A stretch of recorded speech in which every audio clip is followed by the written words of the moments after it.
पेट के आसपास में सूजन, कभी कभी दर्द या जलन का होना। ऐसा लगता है जैसा कि शरीर का कोई अंग उभर रहा है या बाहर निकलने की कोशिश कर रहा है। ये हो सकते हैं हर्निया के लक्षण या सिम्टम्स। आप या आपका कोई अपना इन सिम्टम्स का अगर सामना कर रहा है तो ये वीडियो आपके लिए बहुत ज़रूरी है। हर्निया कोई मामूली बीमारी नहीं है और देखा जाए तो बहुत बड़ी बीमारी भी नहीं है अगर समय रहते आपने इसका इलाज किया तो। अब सबसे पहले सवाल उठता है कि हर्निया है क्या। तो शुरुआत करते हैं हर्निया को समझने से कि ये होता क्यों है और इसमें जो सिम्टम्स हैं वो आपको कैसे अर्ली स्टेजेस में आइडेंटिफाई कर लेने हैं। हर्निया एक ऐसी स्थिति है जिसमें आप कह सकते हैं आपके शरीर का कोई भाग, जो इंटरनल भाग होता है, जो अंदरूनी भाग होता है, वो बाहर निकलने की कोशिश करता है। जैसे हमारे शरीर में इंटेस्टाइन होता है जहाँ पर फूड का प्रोसेस होता है, यानी कि फूड का पाचन होता है, अपनी जगह से बाहर निकलने की कोशिश करता है। ऐसा इसलिए होता है क्योंकि हमारे पेट की जो लाइनिंग होती है उसमें टिश्यूज़ पाए जाते हैं और वो टिश्यूज़ समय के साथ साथ कमज़ोर हो जाते हैं। कमज़ोर होने के पीछे कोई भी एक एग्जैक्ट कारण नहीं है। इसके कमज़ोर होने के पीछे बहुत सारे कारण हैं और हो सकता है उन सभी कारण में से कोई एक कारण आपका भी रहा हो। जैसे जिन इंसान को बार बार कॉन्स्टिपेशन होता है, बार बार स्टमक रिलेटेड इश्यूज़ आते हैं, उनके लिए ये बहुत कॉमन प्रॉब्लम हो जाती है हर्निया की। या फिर जिनको पाइल्स हैं उनके लिए ये कॉमन प्रॉब्लम हो जाती है हर्निया की। तो पाइल्स वाले जो भी व्यक्ति हैं उनके लिए थोड़ा सा ज़्यादा ध्यान देने की ज़रूरत है, क्योंकि अगर उनको हर्निया हो गया तो पाइल्स और हर्निया दोनों मिलने से बहुत ज़्यादा खतरा पैदा हो जाता है। ये ज़्यादातर पेट के हिस्सों में या फिर आप कह सकते हैं जो पेल्विक रीजन होते हैं और जांघ वाले हिस्से होते हैं उन हिस्सों में ज़्यादा पाया जाता है। अब हम जानते हैं कि आखिर कौन कौन से सिम्टम्स हैं जो हर्निया हमें बताता है कि हम उसको टाइम रहते ही रिकवर कर सकें। हालांकि हर्निया एक ऐसी प्रॉब्लम है जिसको मेडिसिन से ठीक नहीं किया जा सकता है। वो बात अलग है कि अगर आप हेल्दी डाइट लें और अर्ली स्टेज का हर्निया है तो शायद चांसेस होते हैं कि वो ठीक हो जाए, आप रिकवर हो जाएं। लेकिन अगर हर्निया एक्सेसिव हो चुका है तो फिर उसको विदाउट सर्जरी ठीक कर पाना पॉसिबल नहीं है और इसके लिए कोई मेडिसिन भी नहीं आती है। आपको मेडिसिन से हर्निया ठीक नहीं होने वाला है, ये ध्यान रखना है, सर्जरी ही करनी पड़ेगी। लास्ट ऑप्शन वही रहता है हमारे पास। अगर आप यूरिन करने जाएं या खड़े हो तो आपको दर्द महसूस हो पेट के नीचे वाले हिस्से में, कमजोरी या प्रेशर का अनुभव महसूस हो, डाइजेशन ढंग से ना हो या फिर कभी कभी गांठ जैसा महसूस हो, ये सब सिम्टम्स हर्निया के हो सकते हैं। और इन हिस्सों में ये जो आप प्रॉब्लम देखोगे अक्सर जब भारी चीज़ें उठाओगे, आप कोई हैवी टास्क करोगे, तब आपको ज़्यादा देखने के लिए मिल सकता है। ज़्यादातर आपको इसमें दर्द या जलन का एहसास तब होता है जब ये थोड़ा एक्सेसिव हो जाए और ये दर्द का एहसास आपको छींकने, खांसने या फिर दौड़ने या कोई चीज़ सामान उठाने या सीढ़ी चढ़ने में महसूस हो सकता है। जब आप उसको दबाएंगे या फिर प्रेशर लगाएंगे, जैसे आप वॉशरूम में जाते हैं और आप मल त्यागने में आपको दिक्कत हो रही है, तो आप जब प्रेशर लगाओगे तब आपको उन हिस्सों में दर्द होगा जहाँ पर हर्निया की प्रॉब्लम है। खराब डाइजेशन की वजह से भी होता है, एसिडिक रिफ्लक्सेस बन जाते हैं, एसिडिटी बनने लग जाती है। अगर आप यूँ कहें कि हर्निया की वजह से एसिडिटी है या एसिडिटी की वजह से हर्निया, दोनों एक दूसरे के आप कह सकते हैं साथ में काम करते हैं। यानी अगर हर्निया है तो एसिडिटी हो सकता है, एसिडिटी है तो हर्निया के चांसेस बढ़ जाते हैं। ऐसा अगर आपके साथ हो रहा है तो आपको ध्यान देने की ज़रूरत है। अब कुछ हम प्रैक्टिकल टिप्स की बात करेंगे। ये रहे कुछ प्रैक्टिकल सामान्य से टिप्स जिन्हें आप घर पर अपना सकते हैं, लेकिन ध्यान ये रखना है ये मैनेजमेंट टिप्स हैं, इनसे क्योर नहीं होता, इनसे बस कुछ हद तक आपको आराम मिल सकता है। जैसे पहला टिप, भारी सामान कभी भी ना उठाएं। हमेशा याद रखना है कभी भारी सामान ना उठाएं।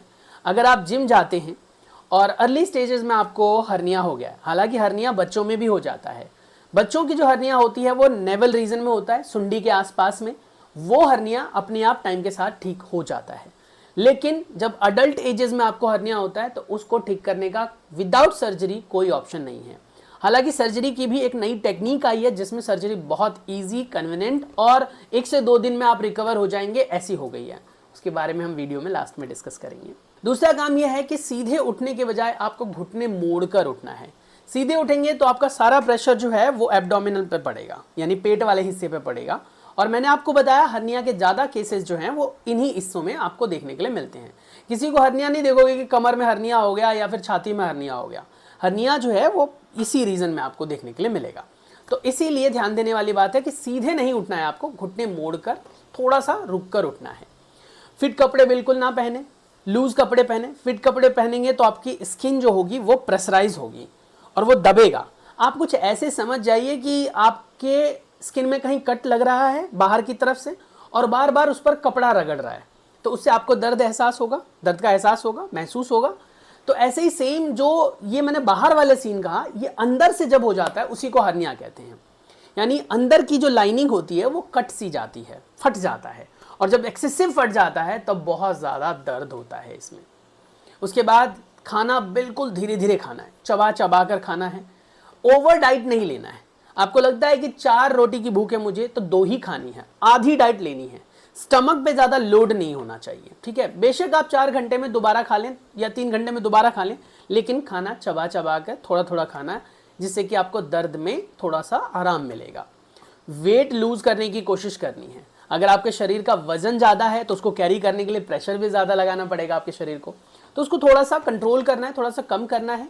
अब आता है कि अगर हो गया हर्निया तो आपको क्या करना होगा। अगर आपको लगता है कि आपको हर्निया हो गया है तो तुरंत किसी भी जनरल सर्जन से मिले, जो जनरल सर्जरी करता है, टाके वाके लगाता है, उनसे मिले, या फिर जो आपके स्टमक से रिलेटेड प्रॉब्लम्स को देखता है उन डॉक्टर से मिले, उनसे कंसल्ट करें। सेल्फ डायग्नोसिस करके आप काम नहीं चला सकते, क्योंकि इसकी कोई मेडिकेशन होती ही नहीं है। तो इसमें सिर्फ और सिर्फ आपका सर्जिकल ट्रीटमेंट ही पॉसिबल है। हर्निया की अगर अर्ली स्टेज है तो शायद बेल्ट वेल्ट लगाकर आपको थोड़ा आराम मिल सकता है, लेकिन हर्निया का अगर एक्सेसिव स्टेज है, आप यूरिन के प्रेशर से यहाँ पर कुछ फूला फूला महसूस करते हैं, ऐसा लगता है जैसे गुब्बारा जैसा कुछ फूल रहा है, तो समझ जाइए कि आपको फिर सर्जरी ही करानी होगी। अभी मैं आपसे इतनी देर से बात कर रहा हूँ और बार बार आपसे मैं यही बोल रहा हूँ कि इसके लिए कोई मेडिकेशन नहीं होती है। घर में आप छोटा मोटा सिम्टम देखकर, थोड़ा सा डाइट वाइट पे प्लान पर थोड़ा ध्यान देकर हर्निया बेल्ट लगाकर मैनेज कर सकते हैं, शायद 6 महीने साल भर तक। लेकिन इसमें सर्जरी ही लास्ट ऑप्शन बचता है।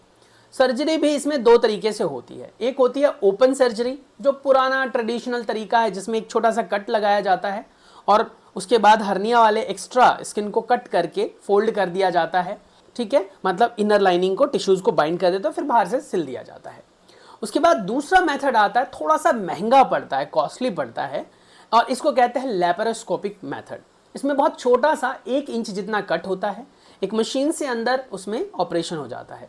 और जो लैप्रोस्कोपिक मेथड है, इसमें आप विद इन जस्ट 3 डेज अपने नॉर्मल काम कर सकते हैं, क्योंकि इसमें कट सिर्फ 1 ही इंच का लगता है। नॉर्मल जो सर्जरी होती है उसमें कम से कम 3 से लेकर 6 इंच तक का कट लग सकता है स्टमक में। तो ये ध्यान देने वाली बात है। लोग कहते हैं ना, ऑपरेशन डर लगता है, लेकिन सच ये है कि मॉडर्न मेथड जो आपका साइंस डेवलप हो चुकी है, उस मॉडर्न मेथड से, लैप्रोस्कोपिक सर्जरी से, सिर्फ आप 1 से 2 दिन में ही रिकवर हो सकते हैं, घर वापस जा सकते हैं। अब आता है कि कौन कौन से लाइफस्टाइल में आप चेंजेस करें, कौन से फूड में चेंजेस करें जिसकी वजह से आपको थोड़ा सा आराम मिले डाइट की तरफ से भी। सबसे पहला है, आपको ये चीज़ याद रखनी है कि हेल्दी लाइफस्टाइल हर्निया को मैनेज करने में मदद करता है, लेकिन ये ध्यान रखें हर्निया ठीक नहीं होता है, उसके लिए आपको सर्जरी ही करनी पड़ेगी। अब आपको सबसे पहली चीज़ ये ध्यान रखनी है, हर्निया होने का सबसे मेन रीज़न होता है कॉन्स्टिपेशन। कॉन्स्टिपेशन है तो हर्निया होने के चांसेस बढ़ जाते हैं। इसीलिए अगर अभी तक आपको हर्निया नहीं है, फिर भी ये वीडियो आप देख रहे हैं, तो ये याद रखें कि अगर कभी कॉन्स्टिपेशन हो आपको, तो कोई ऐसी मेडिसिन यूज़ करें जिससे कि आपका कॉन्स्टिपेशन क्लियर हो जाए, प्रेशर ज़्यादा ना लगाएं।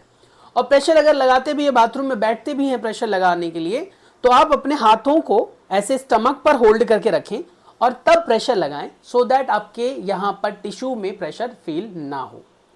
उसके बाद आपको डाइट में ये ध्यान रखना है, हाई फाइबर वाले फूड्स खाने हैं, यानी ऐसे फूड जिनमें फाइबर बहुत रिच होते हैं।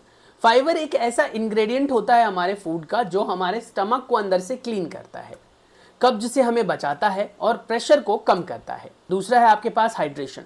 कम से कम आपको रोज 2 से 3 लीटर पानी पीना है, क्योंकि पानी पीने से डाइजेशन भी स्मूथ रहता है, बॉडी टेम्परेचर ठीक रहता है, और सबसे बड़ी बात, इम्प्योरिटी हमारी बॉडी से जल्दी फ्लश आउट हो जाती है। कोशिश करें स्पाइसी फूड, ऑयली फूड ना खाएं। थोड़ा सा इंटरेस्टेड है इन सब चीज़ों में तो थोड़ा कम खाएं। ऑयली स्पाइसी चीज़ों से क्या होता है, स्टमक में डाइजेशन इश्यूज होते हैं और मैं बार बार बोल रहा हूँ, डाइजेशन में इशू तो हर्निया डायरेक्टली प्रोपोर्शनल है। डाइजेशन ज़्यादा खराब रहता है तो हर्निया होने के चांसेस बढ़ जाते हैं। एसिडिटी को ये जो हमारे कह सकते हो ऑयली और स्पाइसी फूड होते हैं वो ट्रिगर कर देते हैं। छोटी छोटी मील्स लेनी चाहिए हमें, फुल ऑफ स्टमक एक बार में नहीं खाना है, थोड़ा थोड़ा करके खाना है। डेली लाइट एक्सरसाइजेस करनी है। अगर हर्निया हो चुका है तब आपको नॉर्मल वॉक करना है, दौड़ना नहीं है, और लाइट एक्सरसाइजेस करनी है, बिल्कुल लाइट। हर्निया अगर नहीं हुआ है, आपको डर लगेगा कि कहीं हो ना जाए मुझे, तो फिर आप हेल्दी एक्सरसाइज करें। डेली लगभग 30 से 45 मिनट की एक्सरसाइज ज़रूर करें। इससे आपका वेट मैनेज होता है और टिश्यूज़ स्ट्रांग होते हैं। मैं खुद बाय प्रोफेशन डॉक्टर नहीं हूँ, मैं क्लियरली कह देता हूँ, और मैं कभी भी ये एडवाइस नहीं देता हूँ कि मेरी या किसी और की वीडियो देखकर आप डायरेक्ट एक्शन लें। डॉक्टर से कंसल्ट करें, बहुत ज़रूरी है। डॉक्टर आपको जो सजेस्ट करेंगे, एडवाइस देंगे, उसी के अकॉर्डिंगली काम करना है। मैं जो ये नॉलेज दे रहा हूँ आपको, बस ये अवेयर करने के लिए दे रहा हूँ। इस अवेयरनेस से आपको अगर बेनिफिट मिलता है तो चैनल को लाइक शेयर सब्सक्राइब करना बिल्कुल ना भूलें।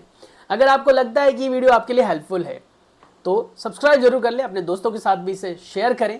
और हाँ, अगली कौन सी वीडियो पर कौन से टॉपिक पर आप वीडियो चाहते हैं ज़रूर मुझे कमेंट करके बताएं। मिलते हैं नेक्स्ट वीडियो में, तब तक के लिए stay tune, take care, bye bye.